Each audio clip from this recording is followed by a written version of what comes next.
The goal of our group was to implement multi-object tracking algorithms for processing of surveillance footage.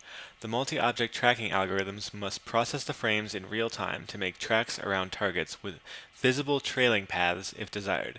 The general cases of variable lighting conditions, target re-identification, and groups splitting or converging must be addressed. The multi-object tracking algorithms were implemented using MATLAB functions that are either open source or the corresponding math is well documented such that the algorithms could be implemented in another programming language. For each input frame, first we perform background detection. Then, with the background subtracted, we perform blob detection. For each blob, we apply a mixture of Gaussians model that allows us to re-identify the track if it either leaves the field of view or the frame is dropped. We then apply a Hungarian cost assignment algorithm to the current frame that allows us to compare it to the previous frame and determine which track is which. Then a Kalman filter is applied that not only allows us to predict where the tracks will be in the future, but also smooths them out. Finally, we plot a box around each blob as well as a tail showing their path as they move across the frame. Background detection was used as the foundation to preliminarily identify tracks.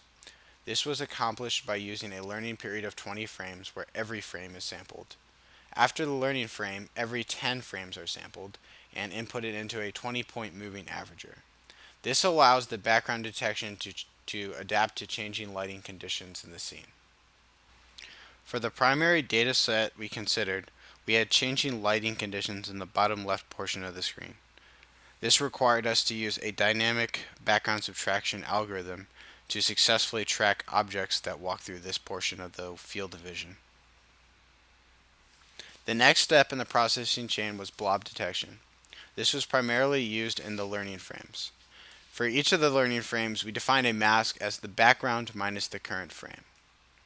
After we solved for the mask, we used an adaptive noise filter to filter out most of the lighting conditions. This was accomplished using a Viner 2 adaptive noise filter. It's a built-in MATLAB function. From there, we thresholded the output of the filter. One of the shortcomings of the simple blob detection was when the target walked through the lighted region of the video. The target would essentially get pierced into several fragments. If the fragments were large enough, the target would become multiple tracks, one centered around the head and maybe another centered around the leg. If the fragments were more numerous and smaller, they would not get past the area threshold, and this target would simply be lost. Our solution to this was an iterative process. We'd attempt to connect the blobs and then filter noise, and we'd keep repeating this process until we converged on a single blob for a single track. This process was relatively effective.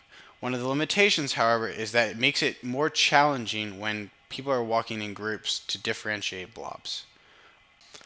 To obtain the mixture Gaussians model, we index the subframe, the bounding box of the track, at the points where the track was detected. From there, the XY position data and the color data are reshaped into a vector. This reshaped data is sent into the supplied EMGM function that calculates mixtures Gaussians. If the track has also been detected previously, the means of the mixture Gaussians model from the frame before are also input into the function so that the Gaussians are consistent between frames. One of the major goals of our project was to successfully re-identify targets after they've left the screen. Before using the MOG implementation, we were using the Hungarian cost assignment matrix, which makes the best guess based off of just previous centroid data. The next step was to use color histogram data to attempt to re-identify. We did a dot product between the color histograms of the unidentified track and all the previous tracks. This value was then thresholded to make an appropriate guess. This method, however, had limited functionality, and we ran into issues, like when groups of people were walking next to each other. MOG implementation was the fix to this issue. It was similar in theory to the histogram approach, but MOG brings to the table more accuracy, since position data is taken into account. We used a Hungarian cost assignment matrix with this MOG data to once again find the best possible match. In this video, you can see how the robust MOG re-identification algorithm successfully re-identifies the target that previously left the screen.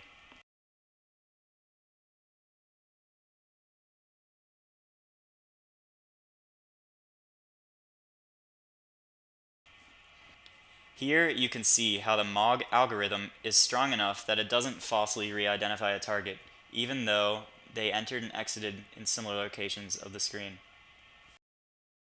Another goal of our project was to predict the movement of the tracks that were already identified within the scene. To do this, we implemented a Kalman filter using a state-space model. This model predicted a constant velocity of the tracks within the scene. The Kalman filter state-space model was updated for each frame within the scene using the center of the detected track. If the object within the scene was still identifiable through blob detection, the center of the blob was used to plot the track. However, once the object left the field of view, the track was predicted using the state-space model. This model also allowed for an object to be continuously tracked even if it was blocked by a stationary object, as you can see in this video. The Kalman filter successfully predicted 95% of the location of the tracks within a 2-pixel range for both X and Y positions. This is shown here as a box plot for a video with 4 tracks. The Kalman filter data also allowed for us to plot the position data as a smooth curve in an X and Y versus time plot that is shown here. This finally allowed us to plot velocity data in pixels per second in real time for each track within a scene. For our future work, we need to work on the issues showcased in these videos. More specifically, we are having issues with separating large groups of people. In the current form of our code, we treat the big group of close people as one person, but when they start separating apart, we successfully re-identify them as the correct targets. See here how multiple targets close together are treated as one target.